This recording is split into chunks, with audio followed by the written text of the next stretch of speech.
अगर आपके शब्द किसी की जिंदगी नहीं संवार सकते तो उन्हें बोलने से बेहतर है मौन रखना, क्योंकि मौन में वो शक्ति है जो बड़े से बड़े सवालों का जवाब दे सकता है।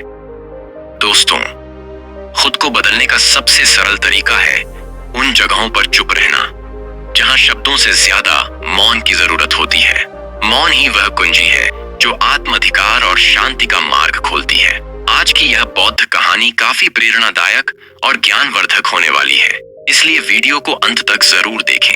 लेकिन उससे पहले यदि आप भी भगवान गौतम बुद्ध के सच्चे भक्त हैं तो इस वीडियो को लाइक करें और कमेंट बॉक्स में नमो बुद्धाय जरूर लिखें। और दोस्तों, यदि आपने अभी तक हमारे चैनल योगेश हैकर को सब्सक्राइब नहीं किया है तो अभी कर लीजिए, ताकि आपको हमारी आने वाली वीडियो सबसे पहले मिल सके। तो चलिए बिना किसी देरी के आज की प्रेरणादायक बौद्ध कहानी शुरू करते हैं। बहुत समय पहले की बात है। मगध राज्य के छोटे से गांव में एक युवक रहता था जिसका नाम अंशुमान था। वह बहुत ही अधीर और गुस्सैल स्वभाव का था। छोटी छोटी बातों पर बहस करना और हर बात का उत्तर तुरंत देना उसकी आदत बन चुकी थी। धीरे धीरे उसके स्वभाव के कारण लोग उसे कतरा लगे। अंशुमान खुद भी इस बात को महसूस करता था कि उसका स्वभाव उसके जीवन में शांति और खुशियां लाने के बजाय तनाव और अकेलापन बढ़ा रहा है। लेकिन वह समझ नहीं पा रहा था कि उसे स्थिति से कैसे बाहर निकलना चाहिए। एक दिन उसने सुना कि पास के जंगल में भगवान बुद्ध का प्रवचन हो रहा है। बुद्ध के बारे में उसने बहुत कुछ सुन रखा था, उनकी करुणा, उनका ज्ञान और उनके द्वारा दी गई जीवन की शिक्षाएं। यह सुनकर अंशुमान ने सोचा, शायद मुझे मेरे सवालों के जवाब वहां मिल जाएं। वह जल्दी ही प्रवचन स्थल पर पहुंचा। वहां बड़ी भीड़ जमा थी। बुद्ध अपने सरल और स्पष्ट शब्दों में जीवन की गहराइयों को समझा रहे थे। उसी समय बुद्ध ने सभा को संबोधित करते हुए कहा, यदि तुम अपने जीवन में सच्चा बदलाव लाना चाहते हो तो 10 जगहों पर चुप रहना सीखो। यह सुनकर अंशुमान को कुछ आशा की किरण दिखी। प्रवचन समाप्त होने के बाद वह बुद्ध के पास गया और उनके चरणों में झुककर बोला, भगवान, आपने कहा कि बदलाव लाने के लिए 10 जगहों पर चुप रहना चाहिए। कृपया मुझे विस्तार से समझाएं कि यह 10 जगह कौन सी है और मैं उन्हें अपने जीवन में कैसे अपना सकता हूं। बुद्ध मुस्कुराए और बोले, यह जानने के लिए तुम्हें धैर्य, अनुशासन और आत्मनिरीक्षण की आवश्यकता होगी। अगर तुम इन शिक्षाओं को अपनाने के लिए तैयार हो तो मेरे साथ चलो। अंशुमान ने सहमति जताई और इस तरह उसकी यात्रा शुरू हुई। पहला स्थान, जब कोई तुम्हारी आलोचना करे। बुद्ध ने अंशुमान को पहले स्थान की शिक्षा दी। अंशुमान, जब कोई तुम्हारी आलोचना करे तो चुप रहो। आलोचना तुम्हारे लिए सीखने का अवसर है। यदि तुम गुस्से में प्रतिक्रिया दोगे तो तुम कुछ भी नहीं सीख पाओगे, लेकिन अगर तुम चुप रहकर सोचोगे तो तुम समझ सकोगे कि वह आलोचना सही है या गलत। बुद्ध ने उसे एक उदाहरण दिया। एक बार एक व्यक्ति ने मुझे अपशब्द कहे। मैंने चुप रहकर उसकी बात सुनी। जब वह थक गया तो मैंने उससे पूछा, अगर तुम किसी को उपहार दो और वह उसे ना ले तो वह उपहार किसके पास रहेगा? वह बोला, मेरे पास। मैंने कहा, तुम्हारे यह शब्द भी तुम्हारे पास ही रहेंगे, क्योंकि मैंने इन्हें स्वीकार नहीं किया। अंशुमान ने इसे अपने जीवन में अपनाने का निर्णय लिया। शुरुआत में यह कठिन था, लेकिन धीरे धीरे उसने महसूस किया कि आलोचना सुनने के बाद चुप रहने से वह आत्मनिरीक्षण कर पाता है। कुछ दिन बाद बुद्ध ने अंशुमान को दूसरे स्थान पर चुप रहने का महत्व समझाया। जब कोई तुमसे बहस करे तो चुप रहो। बहस में सच नहीं बल्कि अहंकार की जीत होती है। यदि तुम चुप रहोगे तो तुम स्थिति को बेहतर समझ सकोगे और सही निर्णय ले सकोगे। बुद्ध ने एक किसान की कहानी सुनाई। दो किसान अपनी जमीन के छोटे से टुकड़े को लेकर झगड़ रहे थे। दोनों का मानना था कि वह जमीन उनकी है। जब मैंने उनसे पूछा कि क्या उन्होंने जमीन अपने साथ लाई थी जब वे जन्मे थे, या क्या वे इसे अपने साथ ले जाएंगे जब वे मरेंगे, तो वे चुप हो गए। इस शिक्षा ने अंशुमान को सिखाया कि बहस में पढ़ने से बेहतर है चुप रहकर समाधान की ओर बढ़ा जाए। तीसरा स्थान, जब कोई गुस्से में हो। बुद्ध ने अंशुमान से कहा, गुस्सा आग की तरह है। यदि तुम इसमें घी डालोगे तो यह और भड़क जाएगा।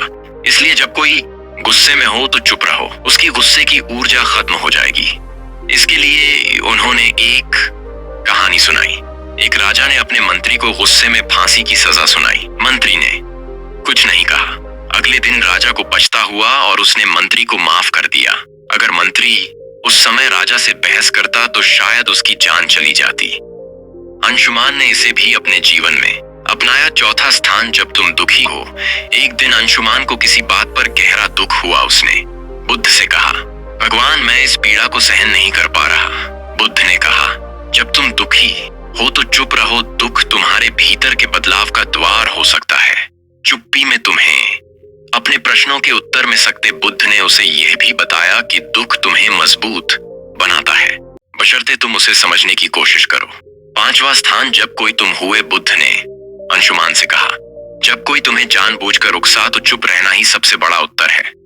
यह तुम्हारी शक्ति और धैर्य को दर्शाता है। उन्होंने एक साधु की कहानी सुनाई। एक बार एक साधु को गांव के लोग परेशान करते थे, लेकिन वह साधु हमेशा शांत रहता था। धीरे धीरे गांव वालों ने उसे तंग करना छोड़ दिया। उनकी चुप्पी ने उन्हें बदल दिया। छठा स्थान, जब तुम्हें दूसरों की मदद ना करनी हो। बुद्ध ने समझाया, हर जगह मदद करने की जरूरत नहीं होती। जब कोई तुम्हारी राय ना मांगे तो चुप रहना बेहतर है। यह शिक्षा अंशुमान के लिए बहुत उपयोगी साबित हुई। सातवां स्थान, जब तुम्हें अपने ज्ञान पर घमंड हो। बुद्ध ने कहा, ज्ञान विनम्रता का आभूषण है। यदि तुम अपने ज्ञान का प्रदर्शन करोगे तो वह खोखला हो जाए। आठवां स्थान, जब कोई सत्य सुनने को तैयार ना हो। बुद्ध ने अंशुमान से कहा, सत्य का मूल्य तब तक नहीं होता जब तक उसे स्वीकार करने वाला तैयार ना हो। ऐसे में तुम्हारे शब्द व्यर्थ होंगे और तुम केवल अपना समय और ऊर्जा खो दोगे। फिर उन्होंने विस्तार से बताया, जब तुम किसी को सत्य बताने की कोशिश करोगे लेकिन वह अपने भ्रम या अहंकार में डूबा होगा तो तुम्हारे शब्द उसे असहज कर देंगे। ऐसे समय में चुप रहना ही सबसे बड़ा उपाय है। सत्य का बीज तभी फलेगा। बुद्ध ने अंशुमान को एक कहानी सुनाई। एक राजा के दरबार में एक साधु आया और कहा, राजन, तुम्हारे निर्णय गलत हैं। राजा को यह सुनकर गुस्सा आ गया और उसने साधु को दरबार से बाहर फेंकने का आदेश दिया। साधु ने जाते जाते कहा, सत्य कहने का समय अभी नहीं आया। जब तुम्हारा मन इसे समझने के लिए तैयार होगा तब मैं लौटूंगा। वर्षों बाद ने अपनी गलतियों से सीख ली और साधु को फिर से बुलाया। इस बार राजा ने न केवल साधु की बात सुनी बल्कि उसे अपने जीवन का मार्गदर्शक भी बनाया। बुद्ध ने अंशुमान को समझाया, सत्य का प्रभाव तभी होता है जब सुनने वाला उसे ग्रहण करने के लिए तैयार हो। नौवां स्थान, जब परिस्थितियां तुम्हारे नियंत्रण में ना हो। बुद्ध ने कहा, जीवन में कई बार ऐसी स्थितियां आती हैं जिन्हें तुम बदल नहीं सकते। उन पर क्रोधित या व्याकुल होकर तुम केवल अपनी शांति को खोगे। ऐसे समय में चुप रहना ही सबसे बुद्धिमानी है।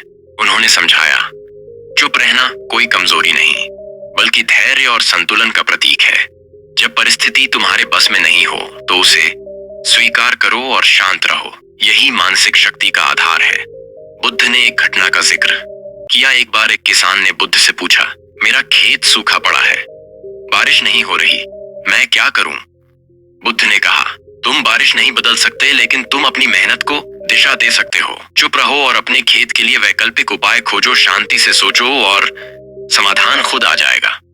किसान ने यही किया और जल्द ही उसकी समस्या हल हो गई। बुद्ध ने कहा, जब परिस्थितियां तुम्हारे नियंत्रण में ना हो तो चुप रहकर धैर्य और समाधान की दिशा में काम करना ही तुम्हारी सबसे बड़ी ताकत है। 10वां स्थान, जब तुम्हारा दिल भर जाए। बुद्ध ने अंशुमान से कहा, जब तुम्हारा हृदय कृतज्ञता, प्रेम और शांति से भर जाए तो इसे शब्दों की आवश्यकता नहीं होती। ऐसी स्थिति में चुप्पी स्वयं एक भाषा बन जाती है। यह तुम्हारे भीतर की सबसे बड़ी खुशी है। उन्होंने इसे और स्पष्ट करते हुए कहा, कृतज्ञता का सबसे शुद्ध रूप मौन में प्रकट होता है। जब तुम अपने जीवन में आनंदित महसूस करो तो इसे बाहरी अभिव्यक्ति की आवश्यकता नहीं होती। यह चुप्पी तुम्हारी आत्मा की खुशी का प्रतीक होती है। एक प्रेरणादायक कथा। बुद्ध ने अंशुमान को एक छोटी कहानी सुनाई। एक बार एक शिष्य को गुरु ने आत्मज्ञान का अनुभव कराया। शिष्य का हृदय कृतज्ञता से भर गया। उसने गुरु से कहा, मैं आपको धन्यवाद देना चाहता हूँ लेकिन शब्द पर्याप्त नहीं लगते। गुरु मुस्कुराए और बोले, तुम्हारी चुप्पी ही मेरे लिए सबसे बड़ा धन्यवाद है, इसे बनाए रख। बुद्ध ने समझाया, जब दिल भर जाए तो शब्दों की आवश्यकता नहीं होती। मौन तुम्हारी सबसे बड़ी अभिव्यक्ति है। अंशुमान ने जब बुद्ध से 10 जगहों पर चुप रहने का ज्ञान लिया तो बुद्ध ने उसे तुरंत अभ्यास में डालने का निर्णय लिया। उन्होंने कहा, ज्ञान का मूल्य तभी है जब इसे जीवन में लागू किया जाए। मैं तुम्हें कुछ परीक्षाओं से गुजरने का अवसर दूंगा। इन परीक्षाओं से तुम सीखो कि चुप्पी वास्तव में तुम्हें कितना बदल सकती है। अंशुमान ने सहमति दी और बुद्ध के मार्गदर्शन में अपने जीवन के इस नए अध्याय की शुरुआत की। बुद्ध ने अंशुमान को एक गांव भेजा जहां लोगों को उसकी पुरानी आदतों के बारे में बताया गया। जैसे ही अंशुमान वहां पहुंचा, लोगों ने उसे बुरा भला कहना शुरू कर दिया। गांव वालों ने कहा, तुम्हारे जैसे लोग कभी नहीं बदल सकते। तुम हमेशा दूसरों को दोष देते हो। तुम यहाँ क्यों आए हो? अंशुमान का स्वभाव था कि वह तुरंत जवाब दे और खुद को सही साबित करे, लेकिन इस बार उस बुद्ध का बताया पहला स्थान याद किया। कोई तुम्हारी आलोचना करे तो चुप रहो। वह शांत खड़ा रहा। धीरे धीरे गांव वाले थक गए और उसकी चुप्पी देखकर हैरान हो गए। उन्होंने महसूस किया कि वह बदल चुका है।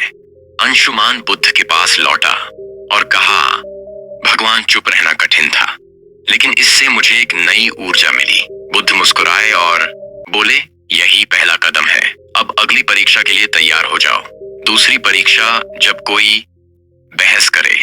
बुद्ध ने अंशुमान को एक व्यापारी के पास भेजा जो हमेशा अपने ग्राहकों से बहस करता रहता था। बुद्ध ने कहा, इस व्यापारी से कोई सवाल पूछो और जब वह बहस करे तो चुप रहो। अंशुमान व्यापारी के पास गया और पूछा, आपके सामान की कीमत इतनी अधिक क्यों है? व्यापारी तुरंत गुस्से में आ गया और बहस करने लगा, तुम्हें क्या पता कि मैं कितना मेहनत करता हूं? क्या तुम मेरे काम की कदर नहीं करते? अंशुमान ने बुद्ध के दूसरे पाई थी स्थान को याद किया। जब कोई बहस करे तो चुप रहो। वह शांत खड़ा रहा। उसकी चुप्पी ने व्यापारी को सोचने पर मजबूर कर दिया। उसने महसूस किया कि बहस का कोई अर्थ नहीं है। तीसरी परीक्षा गुस्से का सामना करना। अब बुद्ध ने अंशुमान को एक ऐसे व्यक्ति के पास भेजा जो अपने गुस्से के लिए कुख्यात था। अंशुमान को उसके पास जाकर मदद मांगने को कहा। उस व्यक्ति ने गुस्से में कहा, तुम्हें मुझसे मदद चाहिए। तुम्हारी हिम्मत कैसे हुई? अंशुमान ने पहले की तरह जवाब देने की बजाय चुप रहने का निर्णय लिया। धीरे धीरे उस व्यक्ति का गुस्सा शांत हो गया। उसने कहा, तुमने मुझे जवाब क्यों नहीं दिया? क्या तुम डरे हुए हो? अंशुमान ने कहा, मैं आपके गुस्से को नहीं बढ़ाना चाहता था। उस व्यक्ति ने महसूस किया कि चुप्पी में शक्ति है। चौथी परीक्षा दुख का सामना करना। अगली परीक्षा में बुद्ध ने अंशुमान को एक विधवा स्त्री के पास भेजा जिसका इकलौता बेटा हाल ही में मृत्यु को प्राप्त हुआ था। वह स्त्री अपनी पीड़ा में किसी से बात नहीं करती थी। बुद्ध ने कहा, उसके पास जाओ और बिना कुछ कहे उसकी मदद करो। अंशुमान उसके पास गया और बस उसके पास बैठा रहा। उसने कुछ नहीं कहा, लेकिन उसकी मौन उपस्थिति ने स्त्री को सांत्वना दी। उसने पहली बार किसी से अपनी कहानी साझा की और अपने दुख से उभरने का प्रयास किया। बुद्ध ने कहा, दुख में चुप्पी कई बार शब्दों से अधिक प्रभावी होती है। पांचवी परीक्षा उकसावे का सामना करना। बुद्ध ने अंशुमान को एक ऐसे समूह के पास भेजा जो उसे उकसाने के लिए तैयार था। उन्होंने अंशुमान को अपमानजनक बातें कही, लेकिन अंशुमान शांत रहा। उसकी चुप्पी ने उन्हें हार मानने पर मजबूर कर दिया।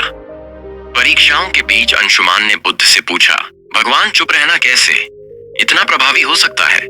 बुद्ध ने कहा, एक बार एक राजा ने एक साधु से पूछा, जीवन में सबसे बड़ी ताकत क्या है? साधु ने राजा को एक कटोरा पानी और तेल दिया। उसने कहा, पानी और तेल को मिलाने की कोशिश की, लेकिन तेल पानी में घुल नहीं पाया। साधु ने कहा, चुप्पी तेल की तरह है, इसे आपसे अलग नहीं किया जा सकता। जब तक तुम इसे संभालोगे, यह तुम्हारी सबसे बड़ी ताकत रहेगी। अंत की परीक्षा जब दिल भर जाए। अंत और परीक्षा लेने को कहा। उन्होंने कहा, जब तुम्हारा दिल खुशी और कृतज्ञता से भर जाए तब चुप्पी को अपनाओ।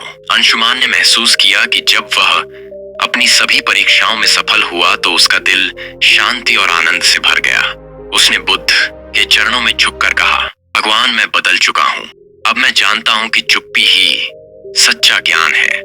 इस कहानी से हमें यह सीखने को मिलता है कि हर स्थिति में प्रतिक्रिया देना आवश्यक नहीं होता।